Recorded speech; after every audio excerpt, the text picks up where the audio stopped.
Send your business into the stratosphere. Hey guys, Todd Altier, Wall Street veteran. Have you ever wondered what it takes for someone to strap on a rocket and get blasted into space? What a rush that must be. In essence, astronauts are the masters of hold on to your ass. We're going for a hell of a ride. Well, starting your business can feel the exact same way. Creating your own opportunities definitely requires growing a set. Hey, okay, maybe it's not as risky as floating around in space.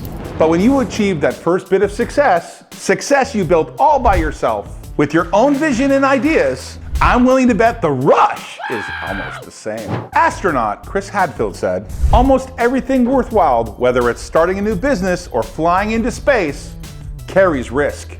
Naturally, not all risks are equal. I'm not telling you to take stupid chances, but I am saying don't let a calculated risk keep you from exploring new opportunities. Analysis paralysis can keep you from achieving success more than most people might think. So if you want to send your business into the stratosphere, evaluate the risk, make your decision, and take decisive, deliberate action. If you do, you'll launch your business and be over the moon with confidence. Hey, I've given you gold. Now run with it.